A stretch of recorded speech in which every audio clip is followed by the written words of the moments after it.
all of you for being here. Thank you. You are seeing me after the election. I had come in between to say thank yous, but I didn't come particularly here. I would like to thank all of you for all the work you put in for my election and all the support you have given me.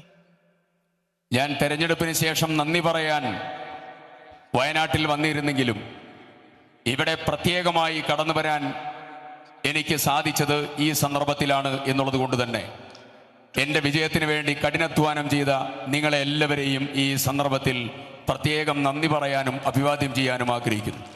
I would like to congratulate all my colleagues on stage, leaders of the UDF, of the Congress party also, for this particular yatra that they have undertaken. ഈ യാത്ര നേതൃത്വം കൊടുത്തതിനും ഈ യാത്രയുടെ ഉദ്ദേശ ലക്ഷ്യങ്ങളുമായി ഏറ്റവും വലിയ ഉത്തരവാദിത്തത്തോടുകൂടി ഈ യാത്ര മുന്നോട്ട് കൊണ്ടുപോകാൻ തീരുമാനിച്ചതിനെയും UDF-നെയും കോൺഗ്രസിൻ്റെയും നേതാക്കന്മാരെല്ലാവരെയും ഞാൻ പ്രത്യേകം അഭിനന്ദിക്കുന്നു, അഭിവാദ്യം ചെയ്യുന്നു. They have been walking for the last 10 days to highlight what is one of the major issues of this entire area. നമ്മുടെ മലയോര മേഖലയിലെ ഏറ്റവും മർമ്മപ്രധാനമായിട്ടുള്ള പ്രശ്നങ്ങൾ അനാവരണം ചെയ്തും പ്രതിപാദ്യം ചെയ്തും അഭിസംബോധന ചെയ്തുമാണ് ഈ യാത്ര മുന്നോട്ട് പോകുന്നത്. The issue of man-animal conflict here is a source of great pain and suffering. ഏറ്റവും വലിയ വേദനയും ആഘാതവും ഏൽപ്പിക്കുന്ന ഒരു വിഷയമാണ് വന്യമൃഗ ശല്യം, മനുഷ്യനെതിരായിട്ടുള്ള ആക്രമണം എന്നുള്ളത്. Your livelihoods, especially for farmers, are in danger. I have met farmers who with tears in my eyes have told me that their entire crop has been destroyed. കർഷകരുടെ ജീവനോപാധിയും കാർഷിക വൃത്തിയും കർഷകരുടെ ജീവിതവും ഏറ്റവും വലിയ പ്രയാസത്തിലൂടെ കടന്നു പോകുന്ന ഒരു സന്ദർഭമാണിത്. അവരുടെ വിളകൾ നശിപ്പിക്കപ്പെടുകയും അവരുടെ പ്രയാസങ്ങളും വേദനവും അതിൻ്റെ കാഠിന്യത്തിലൂടെ കടന്നു പോകുന്ന ഒരു സന്ദർഭമാണിത്. So after all the efforts, all the resources that is put into making your crop successful, you have to face the issue that they may be destroyed by wild animals. കാർഷിക വിളകൾ സമൃദ്ധമായി വളർത്താൻ എല്ലാ പരിശ്രമങ്ങൾക്കും നേതൃത്വം കൊടുത്ത് ജീവിതമൊന്ന് മുന്നോട്ട് പോകാൻ നയിക്കുന്നതായ സന്ദർഭത്തിലായിരിക്കും ഈ വന്യമൃഗങ്ങളുടെ വലിയ ആക്രമണങ്ങൾ നടക്കുന്നതും കൊടിയ പ്രയാസങ്ങൾ അനുഭവിക്കുന്നതും. And even more importantly, more than your livelihoods, many of you face attacks and your lives themselves are in danger. അതിലേറ്റവും പ്രധാനമായുള്ളത് ജീവനോപാധിയേക്കാൾ ഏറ്റവും പ്രാധാന്യമുള്ളതായ കാര്യം മനുഷ്യ ജീവനെടുക്കുന്നു എന്നുള്ള ഏറ്റവും പ്രാധാന്യമർഹിക്കുന്ന വേദന അറിയിക്കുന്ന പ്രശ്നങ്ങളാണ് നമ്മൾ നേരിട്ടുകൊണ്ടിരിക്കുന്നത്.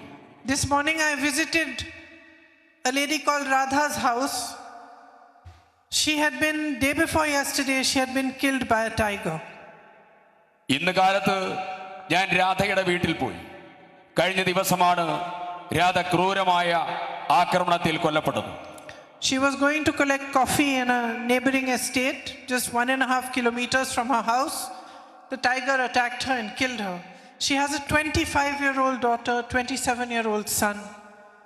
The family was distraught, they were broken. This young girl lost her mother, young boy lost his mother. വീടിന്റെ 1.25 കിലോമീറ്റർ അപ്പുറത്തുള്ളതായ ഒരു എസ്റ്റേറ്റിൽ കാപ്പി പറിക്കാൻ പോയ സന്ദർഭത്തിലാണ് ഈ ക്രൂരമായിട്ടുള്ള കടുവയുടെ ആക്രമണത്തെ നേരിട്ടത്. ഇന്ന് ആ കുടുംബം അനാഥമാകുന്ന സാഹചര്യത്തിലേക്ക് കടന്നുപോയി. മകനും മകളും ഇന്ന് ഫാമിലി, അവരുടെ കുടുംബമാകെ വിഷമത്തിൻ്റെയും പ്രയാസത്തിൻ്റെയും ഒരാൾ നഷ്ടപ്പെട്ടതിൻ്റെ തീരാ വേദനയിലൂടെ കടന്നു പോകുന്ന ഒരു ദുഃഖകരമായ മുഹൂർത്തമാണ്. And she is not alone. Unfortunately, in the last 1.5 months since January itself, 3 people have been killed by elephants, 1 by wild boar and 1 by a tiger. And just yesterday, a leopard attacked another person.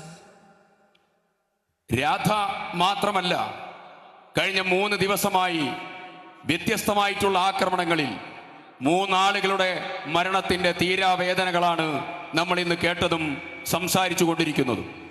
There are various reasons why this man-animal conflict takes place. ഈ മനുഷ്യ വന്യമൃഗ സംഘർഷത്തിന് പലതായിട്ടുള്ള കാരണങ്ങളുണ്ട്. But at the end of it, however complex this problem is, and we all understand that it is a complex problem, it's not a problem which is easy to resolve because many factors are involved in it. അത്ര പെട്ടെന്ന് തീർക്കാൻ പറ്റുന്നതായ ഒരു പ്രശ്നമല്ല എന്നുള്ളത് നമുക്കറിയാം. ഏറ്റവും സങ്കീർണവും വലിയ പ്രശ്നങ്ങളും ഇടപെട്ടിട്ടുള്ളതായ ഒരു മേഖലയാണ് മനുഷ്യ വന്യജീവി സംഘർഷ മേഖല. But however complex it is, the responsibility for protecting human life is in the hands of the central and the state governments. ഏത് രീതിയിലുള്ള പ്രശ്നമായാലും മനുഷ്യന്റെ ജീവൻ സംരക്ഷിക്കുക എന്നുള്ള ഏറ്റവും വലിയ ഉത്തരവാദിത്തം അത് കേന്ദ്ര സർക്കാരിന്റെയും സംസ്ഥാന സർക്കാരിന്റെയും ഏറ്റവും മർമ്മപ്രധാനമായ ചുമതലയാണ്.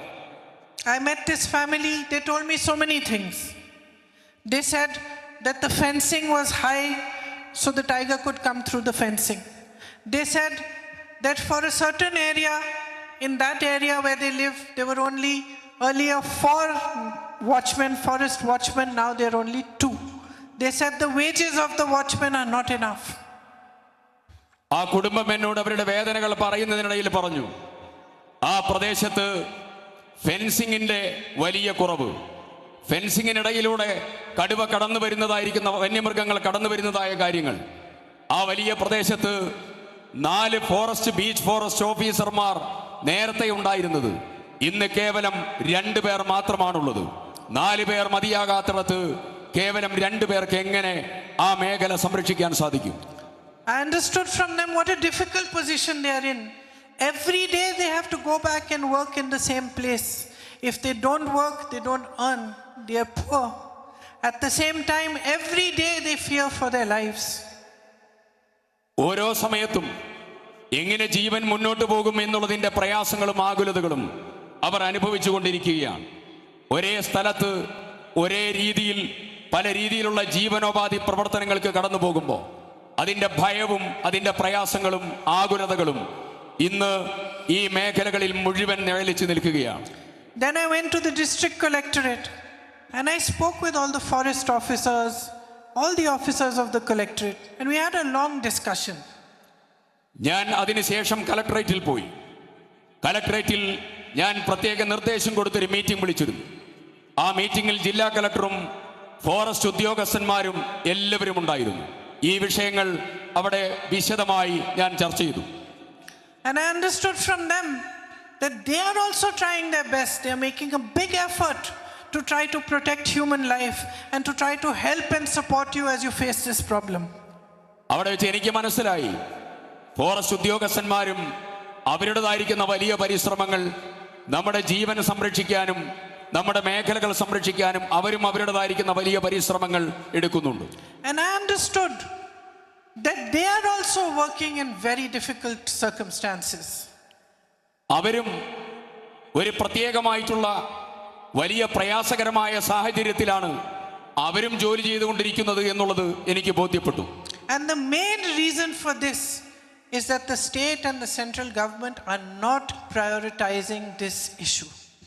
ഇതിന്റെ ഏറ്റവും പ്രധാനപ്പെട്ട കാരണം കേന്ദ്ര സർക്കാരും സംസ്ഥാന സർക്കാരും വന്യജീവി സംഘർഷത്തെ ഏറ്റവും പ്രാധാന്യമുള്ള പ്രശ്നമായി അവർ എടുത്തു കാണിക്കുന്നില്ല, അവർ അതിന് മുൻഗണന നൽകുന്നില്ല എന്നതാണ് നമ്മൾ നേരിടുന്ന ഏറ്റവും വലിയ പ്രശ്നം എന്ന് എനിക്ക് മനസ്സിലായി.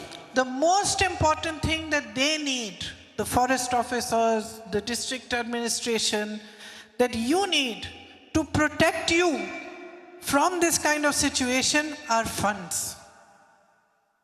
ജില്ലാ ഭരണകൂടവും വനംവകുപ്പ് ഉദ്യോഗസ്ഥന്മാർക്കും ഏറ്റവും നമ്മുടെ ജനങ്ങൾക്ക് സംരക്ഷണം കൊടുക്കാനും ജനങ്ങളുടെ കാർഷിക ജീവനോപാധി മേഖലകളെ സംരക്ഷിക്കാനും അവർക്ക് ഏറ്റവും കൂടുതൽ ആവശ്യമുള്ളതായ കാര്യം ഫണ്ടിന്റെ അപര്യാപ്തതയാണ്. അവർ നേരിടുന്ന ഏറ്റവും മർമ്മപ്രധാനമായ പ്രശ്നം. They need more guards, they need funds for that, they need more funds for fencing, they need funds to fix the existing trenches and walls. They need money to be able to resolve this issue, to be able to give you protection. പുതിയതായ ഉപകരണങ്ങൾ വാങ്ങുവാൻ, അതോടൊപ്പം പുതിയ ഗണ്ണുകൾ സംഭരിക്കുവാൻ, ഫെൻസിങ്ങിന് ആവശ്യമുള്ളതായ വിവിധങ്ങളായ fencing നടപടികൾക്ക് നേതൃത്വം കൊടുക്കുവാൻ, നിലവിലുള്ളതായിരിക്കുന്ന ട്രെഞ്ചുകൾ, കുഴികൾ, ആ കുഴികൾ ക്രമീകരിച്ച് മുന്നോട്ട് കൊണ്ടുപോകുവാൻ, പുതിയതായിരിക്കുന്ന ട്രെഞ്ചുകൾ കുഴിക്കാൻ, എന്തെല്ലാം വന്യമൃഗാക്രമണങ്ങളിൽ നിന്ന് ജനങ്ങൾക്ക് സംരക്ഷണം കൊടുക്കണോ ആ സംരക്ഷണത്തിനാവശ്യമായ ഉപകരണങ്ങളും ക്രമീകരണങ്ങളും നടത്താൻ അവർക്ക് ആവശ്യമായിട്ടുള്ള ഫണ്ടുകൾ ലഭ്യമാകുന്നില്ല. അത് കേന്ദ്രവും സംസ്ഥാനവും കൊടുക്കുന്നില്ല എന്നതാണ് ഏറ്റവും മർമ്മപ്രധാനമായ പ്രശ്നങ്ങളിൽ ഒന്ന്. What you are facing is unacceptable. 5 deaths in the matter of 1.5 months is unacceptable. 1.5 മാസത്തിനിടയിൽ 5 മരണം, 5 മനുഷ്യജീവൻ വന്യമൃഗം എടുത്തു എന്നുള്ളത് നമുക്കൊരിക്കലും സ്വീകരിക്കാൻ, നമുക്കൊരിക്കലും അംഗീകരിക്കാൻ കഴിയുന്നതായ ഒരു വിഷയമല്ല. And it is not just a problem you are facing here. This problem is faced across these areas of Kerala. നിങ്ങൾ ഇവിടെ മാത്രമല്ല, കേരളത്തിന്റെ എല്ലാ ഇടങ്ങളിലും ഈ പ്രശ്നങ്ങളെ നേരിടുകയാണ്. So my question is, when is the state government going to wake up and say this is a priority? When is the central government going to wake up and say this is a priority? We need to immediately send the funds to be able to mitigate this problem. എന്റെ പ്രധാനപ്പെട്ട ചോദ്യം, ഏത് സന്ദർഭത്തിലാണ്, ഏത് സമയത്താണ് സംസ്ഥാന സർക്കാരും കേന്ദ്ര സർക്കാരും ഈ പ്രശ്നത്തെ, വന്യമൃഗാക്രമണം, മനുഷ്യ സമ്പത്ത് സംരക്ഷിക്കണം, മനുഷ്യന്റെ ജീവനോപാധികളും കാർഷിക മേഖലയും സംരക്ഷിക്കണമെന്നുള്ള മർമ്മപ്രധാനമായ പ്രശ്നങ്ങൾക്ക് ഏത് സമയത്ത് അവർ മുൻഗണന കൊടുക്കും എന്നുള്ളതാണ് എൻ്റെ ഏറ്റവും പ്രധാനപ്പെട്ട ചോദ്യം.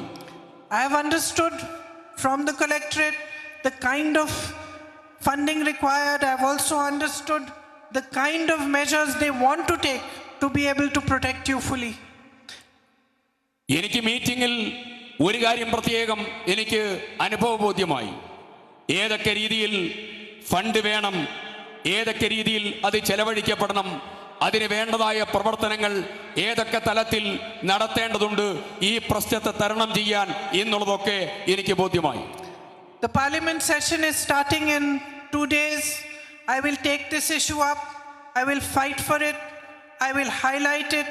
And I am very happy to see that my colleagues here on stage have been highlighting it for 10 days, have been raising this issue non-stop. We will continue to fight for it. And I hope that after all our efforts, that we are able to wake the government up, whether it's the central government or the state government, and make them see how much you are suffering because of this issue and what can be done to prevent it. Parliament നടക്കുകയാണ്. അടുത്തു വരുന്നതായ parliament സെഷനിൽ ഈ വിഷയം വളരെ ഗൗരവത്തോടുകൂടി ഈ നാട്ടിലെ ജനതയുടെ സംരക്ഷണത്തിന് വേണ്ടി ഈ പ്രശ്നങ്ങളെല്ലാം പാർലമെന്റിൽ കൊണ്ടുവരുന്നതിന് വേണ്ടിയുള്ള നടപടികൾ സ്വീകരിക്കും. അത് ഞാൻ നിങ്ങളോട് പ്രത്യേകം എടുത്തു പറയാൻ ആഗ്രഹിക്കുന്നു.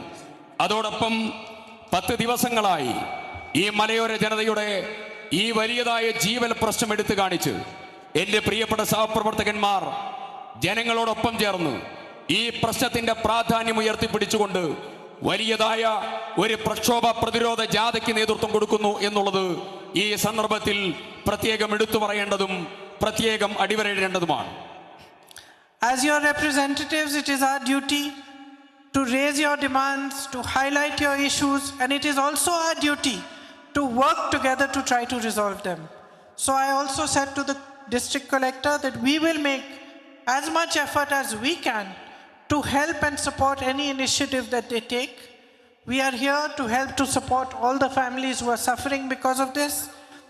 And I give you my best wishes for this yatra you have undertaken, all of you who are participating in it.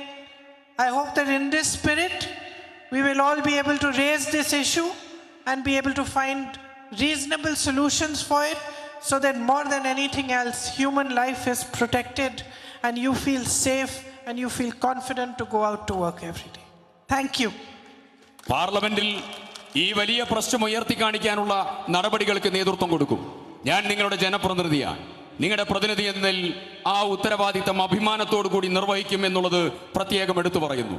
ജില്ലാ കലക്ടർ പറഞ്ഞതായ കാര്യങ്ങളിൽ അവർക്ക് ഏതൊക്കെ രീതിയിൽ ഈ കാര്യം നിർവഹിക്കാൻ അസിസ്റ്റൻസ് ആവശ്യമുണ്ടോ, സഹായം ആവശ്യമുണ്ടോ, ആ കാര്യങ്ങളിലൊക്കെ പ്രത്യേകമായ നടപടികൾ കഴിയാവുന്ന രീതിയിൽ എൻ്റെ ഭാഗത്തു നിന്നും ഉണ്ടാകും എന്നുള്ളതും പ്രത്യേകം എടുത്തു പറയാൻ ആഗ്രഹിക്കുന്നു. ഈ വിഷയം ഉയർത്തിപ്പിടിച്ചുകൊണ്ട് നടത്തുന്ന ഈ ജാഥയ്ക്ക് നേതൃത്വം കൊടുത്ത പ്രിയപ്പെട്ട സഹപ്രവർത്തകന്മാരെ മുഴുവൻ ഈ സന്ദർഭത്തിൽ പ്രതിപക്ഷ നേതാവ് ഉൾപ്പെടെ ജാഥാംഗങ്ങളെ എല്ലാവരെയും പ്രത്യേകം അഭിവാദ്യം ചെയ്യുന്നു. ഈ പ്രശ്നം ശാശ്വതമായി പരിഹാരം കാണാനുള്ള വലിയ പരിശ്രമത്തിൽ നിങ്ങളോടൊപ്പം ജാഗ്രതയോടുകൂടി ഞാൻ ഉണ്ടാകും എന്നുള്ളതും ഞാൻ ഈ സമയത്ത് ഉറപ്പു നൽകാൻ ആഗ്രഹിക്കുന്നു. Thank you very much. All the best for the rest of your yatra. നിങ്ങൾ എല്ലാവർക്കും പ്രത്യേകം നന്ദി.